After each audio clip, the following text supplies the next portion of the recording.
Assalamualaikum warahmatullahi wabarakatuh. Selamat siang. Gimana kabarnya? Iya, alhamdulillah sehat.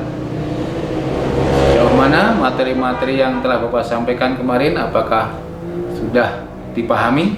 Ada pertanyaan? Oh ya, Gus, nanti kalian bisa melakukan komunikasi dengan Bapak melalui WhatsApp atau email tentang materi-materi yang sudah kita lalui.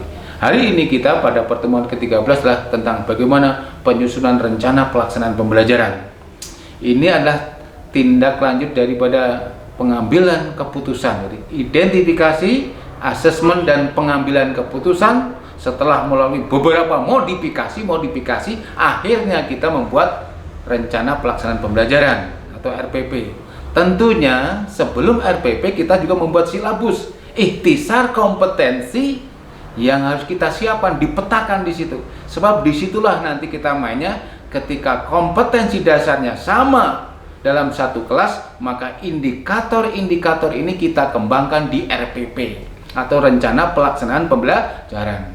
RPP ini kita mengacu pada standar proses Permendikbud nomor 22 tahun 2016 dan surat edaran dari Mas Menteri yaitu nomor 14 tahun 2019 tentang RPP 3 langkah.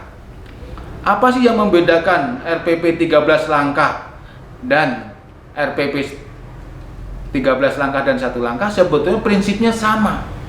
Sebab yang nama sebuah perencanaan itu harus detail.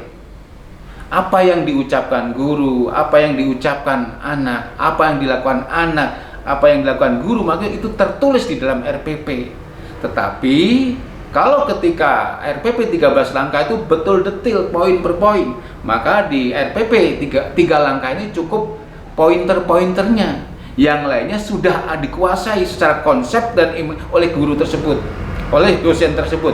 Sehingga dengan simpel ini dia bisa mengembangkan pointer-pointer baik di kegiatan awal atau pembukaan maupun kegiatan inti, yang paling inti ini, dan kegiatan akhir. Dan di dalam kegiatan inti kita harus menggunakan pendekatan apa yang disebut dengan pendekatan saintifik.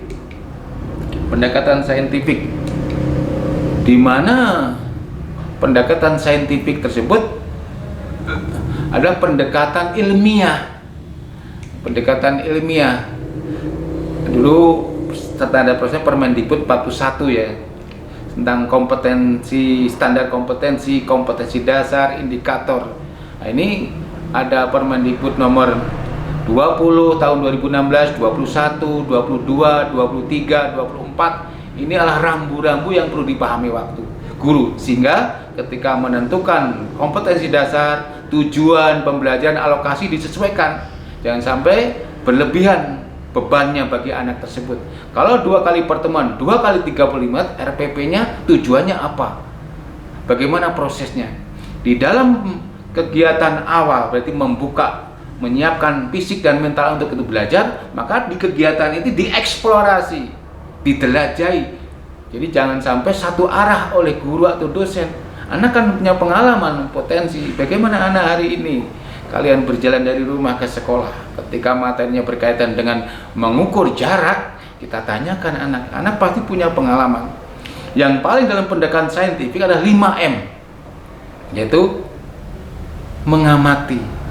Jadi anak tuh melihat, mengobservasi materi yang diajarkan guru berupa lembar kerja siswa. Setelah diamati, pasti ada menanya. Yang M kedua adalah menanya.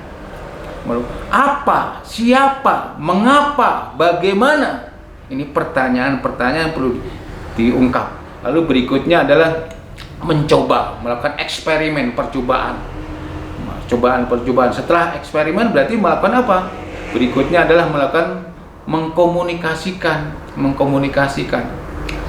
mengkomunikasikan di dalam kelompok maupun di dalam kegiatan di kelas. Nah, tahapan-tahapan saintifik ini perlu terus dilakukan oleh guru sehingga guru bisa bisa menemukan bahwa anak tidak hanya sekedar duduk atau diam mendengar, tapi mengungkapkan hasil dari proses-proses saintifik tadi, sehingga proses pembelajaran betul-betul bermakna, artinya bermanfaat. ketika nanti belajar matematika, IPA, apa sih manfaat dalam kehidupan sehari-hari? Ketika bisa dimanfaatkan, itu disebut dengan pembelajaran bermakna. Ini perlu perencanaan pembelajaran baik dari seorang guru. Demikian, kalian terus, inilah kunci seorang guru di dalam mengajar, di dalam perkuliahan, harus mempersiapkan rencana pelaksanaan pembelajaran sehingga betul menjadi acuan dari tahapan-tahapan baik pembukaan, inti maupun di akhir, sehingga kita bisa menentukan, melakukan penilaian atau mengukur, melakukan asesmen akan hasil capaian di anak-anak kita. Terima kasih. Terus belajar, kalian terus banyak mempelajari referensi-referensi untuk bagaimana membuat proses pembelajaran ini betul-betul menyenangkan, pembelajaran aktif, efektif, dan menyenangkan. Terima kasih. Wassalamualaikum warahmatullahi wabarakatuh.